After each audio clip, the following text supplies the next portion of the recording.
Welcome to the deep dive. Our mission today, well, it's all about cracking the code of memory.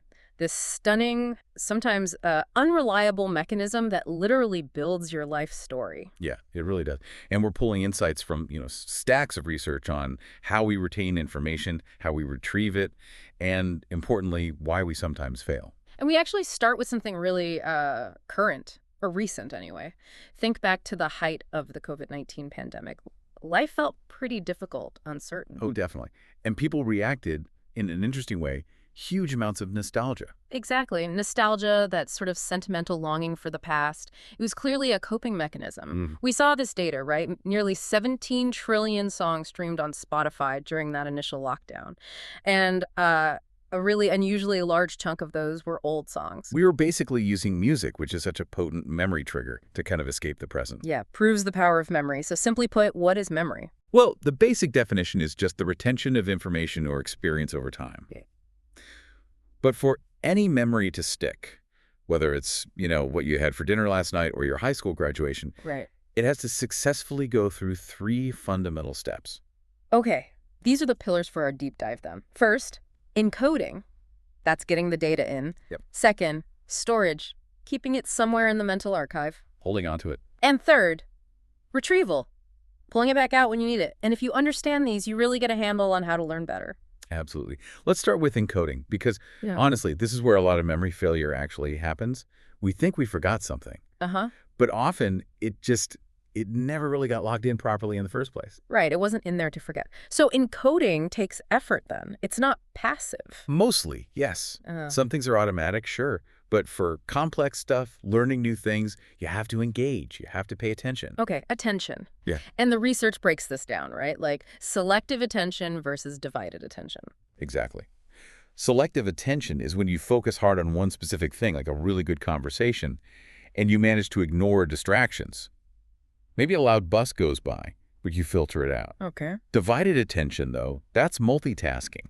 Trying to concentrate on multiple things at once, like texting during a lecture or listening to this while scrolling social media. Guilty. And that's bad for encoding. It's terrible for encoding. Yeah. It immediately undercuts your ability to properly store whatever you're supposed to be focusing on in long-term memory. Okay, so attention is key.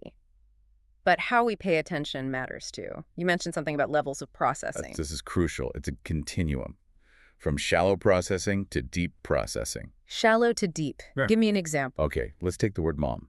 Shallow processing would be just noticing the physical shapes of the letters. Yeah. M-O-M. Or maybe the sound. Okay. Very surface level. Intermediate might be just labeling it, reading the word mom. But deep processing, that's when you think about the meaning. You connect it to your own mother. Maybe her face comes to mind, Right. her qualities, memories you have with her. You're making connections. That deep processing leads to much, much better memory. That makes intuitive sense. And this connects to something really practical I read about the handwritten note advantage. Yes. Yeah. This is fascinating. Research consistently shows people retain information better when they take notes with pen and paper compared to typing on a laptop. Yeah. Even if the laptop is only for notes. Wait, why? Is it just the physical act? It's partly that, but it's more about how we use the tools. Typing is fast, right? So people tend to become like court reporters. Just typing everything verbatim. Exactly. Verbatim transcription. You're just recording. You're not really processing the information deeply. But writing by hand is slower. It forces you to slow down? It forces a cognitive speed bump. You can't write everything down, so your brain has to actively listen, filter, decide what's important, summarize. That is deep encoding right there in the act of writing. Yeah. Wow. So the limitation is actually a feature. It really is. Yeah. And beyond just how you take notes, deep encoding also relies heavily on elaboration. Elaboration, like expanding on it. Yeah, forming multiple connections around the new information. Think of it like creating a big spider web of links to things you already know. And the best way to do that is self-reference. If you can relate the material directly to your own life, your experiences, your goals, your feelings, you dramatically boost how well you'll remember it. It makes it personally meaningful. makes sense. Connected to yourself. What about imagery? Does picturing things help? Hugely. Our ability to conjure up mental pictures is incredibly powerful for memory. You mentioned Akira Haraguchi earlier, reciting pi to over 111,000 digits. Yeah, that's just mind-boggling. He uses imagery, associating numbers with images along a mental journey. And this is backed up by Pavio's dual code hypothesis. Dual code, meaning two ways of storing. Exactly. The idea is that memory for pictures or things we can visualize is better because the information gets stored in two ways, as an image code and as a verbal code. So more ways to access it later, like having two keys to the same lock. Precisely. More avenues for retrieval means better recall. Okay, so we've effortfully encoded the information using deep processing, elaboration, maybe some imagery. Now, where does it go? Let's talk storage. Right. So the classic model, the Atkinson-Shiffrin theory, proposed 3 storage systems based on timeframes. Okay. First up is sensory memory. This is like an instant replay buffer. It holds information in its original sensory form, visual, auditory, etc., but only for a tiny fraction of a second to maybe a few seconds. Just long enough to decide if it's important? Exactly. It's the very first capture. We talk about iconic memory. For visual stuff lasts about a quarter of a second. That's why a moving sparkler looks like a line of light. Okay. Your visual system holds the image briefly. And echoic memory for auditory information. That lasts a bit longer, maybe up to several seconds. It's why you can sometimes replay the last few words someone said, even if you weren't fully paying attention initially. Okay, so sensory memory is fleeting. What's next? If you pay attention to that sensory input, it moves into short-term memory, or STM. Right. This is the one everyone talks about. Limited capacity, right? Very limited, both in how much it can hold and for how long. Usually information stays there for only up to maybe 30 seconds unless you actively work to keep it there. And this is where that famous number comes from, George Miller's. The magical number 7, plus or minus 2. Yeah. Miller found that, on average, people can hold about 5 to 9 items, digits, words, whatever, in their short-term memory at one time. Think phone numbers. Which is why they were originally 7 digits, mostly. Makes sense. So how do we stretch that limit? 2 main ways. Rehearsal, just consciously repeating the information over and over. Like mentally chanting a phone number until you dial it. Yep, and chunking. This is grouping individual items into larger, meaningful units. So instead of 149217776, you group it like 1492, 1776, dates. Exactly. You turned 8 items into 2 meaningful chunks. That drastically increases what STM can handle. But there's a refinement to this idea of STM. It's the concept of working memory. Some researchers argue STM is too passive, like just a storage closet. Working memory is more like an active mental workbench. So it's not just holding info, it's doing something with it. Precisely. It's where you manipulate information, solve problems, reason, make decisions. It's the active workspace of the mind. And its capacity, especially for complex chunks, might be even more limited than the old 7 plus minus 2. Maybe more like 4 plus minus 1 chunks for most young adults. So working memory is like our mental RAM, where the actual thinking happens. That's a great analogy. And Baddeley's model breaks it down further into components like a phonological loop for speech sounds, a visuospatial sketchpad for visuals, and a central executive that kind of manages attention and coordinates it all. Okay, that's complex but crucial. If information survives the working memory bottleneck, where does it end up? Then it potentially moves into long-term memory, LTM. And this is the big one. Its capacity is, for all practical purposes, virtually unlimited. And information can stay there for, well, a lifetime. Decades. So LTM isn't just one big box, though, is it? No, definitely not. The major distinction is between explicit memory and implicit memory. Yeah, explicit is. Explicit, or declarative memory, is the conscious recollection of facts and events. Things you can declare you know. The who, what, where, when, why of your knowledge. And implicit. Implicit, or non-declarative memory, is unconscious. It's memory for skills, habits, priming effects, classical conditioning. It's remembering how to do things, often without conscious awareness of how you learned them. And the famous case of patient HM really showed this difference, didn't he? Tragically, yes. After surgery removed his hippocampus to treat epilepsy, HM lost the ability to form new explicit memories. He couldn't remember meeting someone minutes earlier. Couldn't form new facts or remember new events? Right. But crucially, his implicit memory was largely intact. He could learn new motor skills, like mirror drawing, and get better at them over time, even though he had no conscious memory of ever having done the task before. Wow. His hands remembered what his conscious mind couldn't. That's profound. It really is. And even within explicit memory, we can break it down further. Okay. We have episodic memory. That's your personal scrapbook. It's the memory of the episodes of your life, where you were, when it happened, what happened, your first kiss, that trip last summer, what you had for breakfast. It's autobiographical. Your life story. Exactly. And then there's semantic memory. This is your general knowledge about the world. Facts, concepts, meanings of words, things you learned in school. Knowing that Paris is the capital of France, or what a dog is. Got it. Episodic is personal events, semantic is general facts. And can this stuff last, like, really long term? Oh, yes. Harry Barrick's research on people who learned Spanish in school is fascinating here. He found that after an initial drop-off in the first 3 years, their vocabulary knowledge leveled off and remained remarkably stable for up to 50 years later. 50 years? Depending on how well they learned it initially. Yeah. He called this very long-term storage the permastore. Some knowledge, once consolidated, seems incredibly durable. That's encouraging. Okay, so we have these structures, but let's link this back to something very real world, very modern. How does all this relate to, say, misinformation and fake news? This is a critical connection. It goes back partly to that encoding stage. How so? Well, research suggests that when your brain first encounters new information, the default process during encoding is to initially tag it as true. Wait, really? We just assume it's true first. Sort of. The false tag seems to be added later, during deeper processing or evaluation. Now, if that deeper processing gets interrupted or your attention is divided, that initial true tag can stick. The information gets stored as if it's factual, even if you were warned later, hey, that thing you just read might be false. So our basic memory architecture makes us a bit vulnerable to believing things first and asking questions later. It seems that way, and this gets amplified by the familiarity effect. Familiarity. Just seeing something often. Exactly.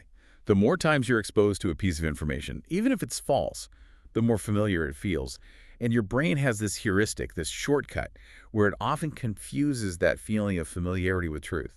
So a lie repeated often enough starts to feel true, even if logically we know it's not. Yes. It bypasses critical evaluation sometimes. And add to that another problem, source amnesia. Forgetting where you heard something. Right. Especially if the information is emotionally charged, we tend to remember the content, the claim itself, but we forget the source. Was it a credible news outlet? Was it a random comment online? Was it Uncle Bob? Yeah, you lose the context. You lose the context, and you're left with just the familiar feeling claim, which now seems plausible. Yeah. True, even. This sounds like a perfect storm for misinformation to spread. So how do we combat it, if just saying that's false isn't enough? Well, the research here is a bit counterintuitive. You might think the best strategy is to never repeat the false information. Just state the truth. Yeah, don't give the lie more airtime. But actually, studies suggest corrections are often more effective when the factual correction is presented alongside a clear reminder of the specific piece of misinformation it's correcting. So you have to mention the myth to debunk it effectively. It seems so. The idea is that this forces the brain to directly confront the discrepancy, to process why the initial information was wrong, and update the memory record more robustly. It requires deeper processing of the correction. Fascinating. Okay, let's move to the final stage, retrieval. Getting the information back out. You said earlier it's not like playing a video. No, definitely not. Memory retrieval is much more like rebuilding something than replaying it. It's a reconstructive process, and that means it's prone to errors and distortions. How do we know it's reconstructive? Well, one classic piece of evidence is the serial position effect. If you give someone a list of words to remember, they almost always remember the items at the beginning of the list best. That's the primacy effect. Yeah. And they also remember the items at the very end of the list. Well, that's the recency effect. But the stuff in the middle gets lost. Much more likely to be forgotten, yeah. The primacy effect happens because you had more time and attention to rehearse those first few items, maybe encode them more deeply. The recency effect is because those last items are often still fresh in your working memory. The middle items suffer from interference and less processing. That makes sense. What else affects retrieval? Cues. Absolutely. Retrieval cues are critical. The concording specificity principle states that information presented at the time of encoding tends to act as an effective cue for retrieval later on. So the context matters. Hugely. This leads to findings like context-dependent memory. The famous study showed scuba divers who learned a list of words underwater recalled them better when tested underwater, compared to being tested on land. Wow. So studying in the same room where you'll take the test might actually help a bit. It could. The environment itself provides retrieval cues that were linked to the information during encoding. Same goes for state-dependent memory. Your internal state, like mood, can also be a cue. But retrieval isn't perfect. We all know that feeling, that frustrating glitch. The tip of the tongue TOT phenomenon. Yes. You know the word. You can almost taste it. Maybe you know what letter it starts with or how many syllables. But the word itself just won't surface. It's incredibly common. Why does that happen? Well, the TOT skate actually tells us something important about how memory is stored. It suggests information isn't stored as one single unit, but rather in interconnected pieces or features. During TOT, you can access some features, like the first letter, but not the main target word itself. The network connection is temporarily blocked somehow. Okay, that makes sense. Now let's talk about really personal memories, our life stories, autobiographical memory. Right, the collection of your own life experiences. And there's a really interesting pattern here called the reminiscence bump. Reminiscence bump. Sounds intriguing. It's the finding that when adults look back on their lives, they tend to remember significantly more events from their adolescence and early adulthood, roughly their teens and 20s, than from other periods like their 30s or 40s. More than childhood, more than later adulthood. Why the bump in the teens and 20s? The leading theory is that this is a critical period for identity formation. It's when many major life firsts happen: first love, first job, leaving home, maybe marriage, or starting a family. These are highly distinctive, often emotional, and foundational events that shape who you become. So they get encoded more deeply because they're so significant for building your sense of self. That seems to be the idea. Sure. They're novel, they require a lot of cognitive effort and elaboration, and they become central to your life narrative. So does that mean life after 30 just isn't as memorable? Is it all downhill for memory making? Haha, not necessarily downhill, but perhaps the rate of highly novel, identity-forming events tends to decrease for many people. Childhood memories are important too, but they can be fragmented, and we often rely on stories told to us. Later life events are certainly meaningful, but they might fit into existing schemas rather than creating entirely new ones like those earlier events often do. Okay. What about highly emotional memories? Things like national tragedies, flashbulb memories. Ah, yes. Flashbulb memories are memories of the circumstances surrounding hearing about shocking, emotionally charged events like 9/11 or the Kennedy assassination for an older generation. People often report these memories with incredible vividness and detail. I remember exactly where I was, what I was doing, who told me. Exactly. And they report very high confidence in the accuracy of these memories. They feel photographic. But. I sense a but coming. There's a big but. Despite the high confidence and vividness, research shows that flashbulb memories are not immune to distortion. They decay and change over time, just like other memories, sometimes significantly. The confidence stays high, but the accuracy often doesn't. Wow, so even our most vivid, emotionally charged memories can be wrong. Yeah. That has huge implications, doesn't it? Especially for... Eyewitness testimony. This is probably the most critical real-world application where memory fallibility causes immense harm. We see it in the news, wrongful convictions. The data is sobering. Law professor Brandon Garrett analyzed the first 250 DNA exoneration cases in the U.S. These are people proven innocent by DNA evidence after conviction. He found that a shocking 76%, 3/4 of those wrongful convictions, involve mistaken eyewitness identification. 76%, that's terrifying. Memory is just not a reliable recording device. It absolutely isn't. It's reconstructive, suggestible, and prone to error, especially under stress or when dealing with cross-racial identification, for example. Have things changed? Are police aware of this? Thankfully, yes. Based on decades of psychological research, many police departments have started implementing reforms. Things like sequential lineups, where witnesses view potential suspects one at a time instead of all at once. How does that help? It discourages relative judgments, picking the person who looks most like the perpetrator compared to the others. Instead, witnesses have to compare each person individually to the memory. They also use double-blind procedures. Meaning the officer conducting the lineup doesn't know who the actual suspect is. Exactly. That prevents the officer from unintentionally signaling, through body language or tone of voice, who the police think did it, which could influence the witness. Okay, those sound like really important changes based on understanding memory's flaws. So we've covered encoding, storage, retrieval. What about just plain forgetting? Why does it happen? We mentioned encoding failure. Right, encoding failure is huge. Like we said, sometimes the information never really made it into LTM in the first place. The classic example is the U.S. penny. Can you draw one from memory? Most people can't, accurately. They can recognize a penny, sure. But which way does Lincoln face? What words are on it and where? We only encode just enough detail to distinguish it from a dime or a nickel. We don't deeply encode the specifics because we usually don't need to, so we failed to retrieve them because they were never really stored. Okay, so it never got in. But what if it did get in, but we still can't find it? Then we might be dealing with interference theory. This is the idea that we forget, not necessarily because memories fade away, but because other information gets in the way of retrieval. Like signals getting jammed. Kind of.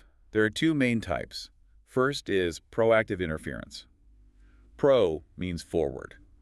This is when old information interferes with your ability to recall newer information. Example. Maybe you get a new phone number, but you keep accidentally giving out your old one. Or you keep calling your new colleague, Patience, by the name of your previous colleague in that role, Prudence.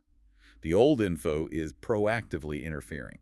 Got it. Old messes up new. What's the other type? Retroactive interference. Yeah. Retro means backward. This is when new information interferes with your ability to recall older information. So new messes up old. Right. Like maybe you learned Spanish this year, and now you find it harder to recall the French vocabulary you learned last year. Or you move house several times, and suddenly you struggle to remember your very first childhood address because all the newer addresses are interfering retroactively. Okay. Proactive and retroactive interference. Makes sense. And then, of course, there's severe memory loss, amnesia. Yes. Amnesia is defined as the loss of memory. And again, there are different types. We already mentioned anterograde amnesia, like HM had. Antero means forward. It's the inability to store new long-term memories after the event that caused the amnesia. They can't form new explicit memories going forward. They live perpetually in the present, remembering their past up to the injury, but not creating new memories. Exactly. And the other main type is retrograde amnesia. Retro meaning backward. This is memory loss for a segment of the past, usually for events leading up to an accident or injury, like a concussion. They might forget the hours, days, or sometimes longer periods before the event, but they can typically form new memories going forward. Oh, okay. Wow, we've covered a lot of ground encoding, storage, retrieval, forgetting. Before we wrap up, let's bring it back to practical application. Based on everything, what are maybe the top 3 most crucial study tips you'd give someone? Okay, number 1 has to be deep processing. Don't just passively reread your notes or highlight text. That creates an illusion of familiarity, not real learning. So what should you do instead? You need to actively reconstruct the information. Close the book. Try to explain the concepts out loud in your own words. Think of your own examples. Relate it to your life, that self-reference effect again. Teach it to someone else, even if it's just an imaginary person. Engage deeply. Okay, deep processing. What's number 2? No divided attention. Seriously. Protect your encoding time. Eliminate multitasking when you're trying to learn. Turn off notifications. Find a quiet space. If you must use a device, maybe try that pen and paper method for notes to force that cognitive slowdown and deeper engagement. Right, focus is key. And number 3? Test yourself. Constantly. This is maybe the most powerful technique. Don't just reread. Force yourself to retrieve the information. Use flashcards, but make sure you actually try to recall the answer before flipping it over. Do practice questions from scratch. Quizzing yourself is not just assessment. It's a potent way to strengthen the memory traces themselves. Don't confuse recognizing information with being able to recall it cold. Deep processing, no divided attention, and test yourself. Got it. That's super practical. So bringing this all together, memory is clearly fundamental, and it's physical, right? It's happening in the brain. Absolutely. And this connects to the idea of your cognitive reserve. Think of it as the brain's resilience, its ability to cope with damage or decline. How do you build that reserve? Well, it seems that a lifetime of mental engagement, learning new things, tackling complex problems, staying intellectually active builds up this reserve. It might allow the brain to become more efficient or to recruit alternative neural networks when primary ones are damaged, like in early Alzheimer's disease. You mentioned Richard Weatherall, the chess player. Right, fascinating case. His Alzheimer's symptoms were initially mild despite significant underlying brain pathology found post-mortem. His lifelong engagement with chess likely built a strong cognitive reserve, allowing his brain to compensate for the damage for longer. It's the classic use it or lose it principle applied to brain function. So, staying mentally active isn't just about keeping sharp now, it's potentially building resilience for the future. It seems that way. And thinking about memory more broadly. The events we remember most vividly, the ones that make up our autobiographical memory, are often the ones most meaningful to us, aren't they? They really are. Memory and meaning are deeply intertwined. If you want to build a rich, nuanced life story, a strong autobiographical memory You need to actively engage with your life. You need to invest yourself in the events of the day, process them deeply. You need to live memorably, essentially. Pay attention to your life as it happens. Exactly. It's almost a call for mindfulness, isn't it? If you just drift through life passively, mindlessly, you want to encode those experiences deeply enough to build strong, lasting memories. So maybe the final thought for you, the listener, is this. What's one small thing you can do today? Maybe seek out a bit of novelty, engage deeply in a conversation, really pay attention to an experience to consciously build a memory that might be worth retrieving 10, 20, or even 50 years from now.